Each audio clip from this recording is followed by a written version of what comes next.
बिस्मिल्लाहिर्रहमानिर्रहीम। अस्सलामुअलैकुम वरहमतुल्लाह। जी दोस्तों, आज की मेरी वीडियो अल्सर के मरीज़ों के लिए है।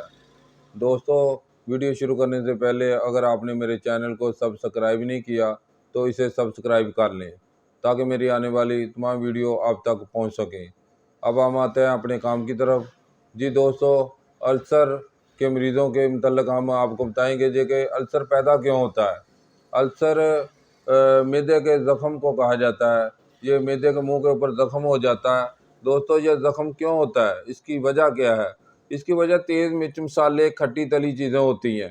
तो जब हम बाज़ारी खाने ज़्यादा इस्तेमाल करेंगे, बाज़ारी चीज़ें जो पकोड़े समोसे बर्गर पिज़्ज़ा शवारमे होते हैं, इनमें मसाला जात बहुत ज़्यादा डाले जाते हैं जिसकी वजह से मैदे में तेज़ाबियत हो जाती है। तो दोस्तों, इस तेज़ाबियत की वजह से मैदे के ऊपर वर्म हो जाता है। वर्म जब बिगड़ जाता है तो वो अल्सर बन जाता है। तो दोस्तों, इसके लिए ये एक इंतहाई तकलीफ दह मर्ज़ है। ये तो पानी भी अगर आप पिएंगे तो उससे भी दर्द होना शुरू हो जाएगी। तो इसके लिए आज मैंने एक इंतहाई मुजरब नुस्खा तजवीज़ किया है। वो सिर्फ चार चीज़ें हैं और आसानी से मिल जाने वाली चीज़ें हैं। ये चार दिन आपने इस्तेमाल करेंगे तो इंशाल्लाह इससे अल्सर ख़त्म हो जाएगा। ये चार चीज़ें क्या हैं दोस्तों? ये पहले नंबर पे आती है सौंफ। सौंफ आपने लेनी है 50 ग्राम। ये सौंफ अच्छी तरह साफ़ की हुई सौंफ हो, देसी सौंफ लेनी है आपने। एक आजकल बाज़ार से मिल रही है रंग वाली, ये नहीं आपने लेनी।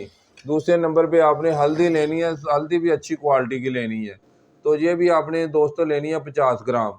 तो उसके बाद आपने दोस्तों मलट्ठी लेनी है। मलट्ठी भी आपने मोटी मलट्ठी लेनी है, साफ़ बिल्कुल। तो ये भी आपने 50 ग्राम लेनी है। हल्दी भी 50 ग्राम लेनी है, सौंफ भी 50 ग्राम लेनी है। उसके बाद आपने ये जो सुहागा है ना, ये लेना है 60 ग्राम। ये सुहागा है, इसको आपने बिरियाँ कर लेना है। ये बिरियाँ करके इसका आपने वज़न देखना है कि 50 ग्राम है तो 50 ग्राम इसका वज़न आपने इस नुस्खे में डालना है। ये चारों चीज़ें दोस्तों अच्छी तरह ग्राइंड कर लें। ग्राइंड करने के बाद आपने सुबह दोपहर शाम आधा आधा चम्मच खाना खाने के बाद इस्तेमाल करना है। दोस्तों, ये आप सिर्फ एक माह इसे इस्तेमाल कर लें। एक एक एक माह के इस्तेमाल से इंशाल्लाह आपका अल्सर ख़त्म हो जाएगा। तो अगर दोस्तों मेरी ये वीडियो अगर आपको अच्छी लगी हो तो मेरी वीडियो को लाइक ज़रूर करें और अपनी दुआ में याद रखना। अल्लाह हाफ़िज़।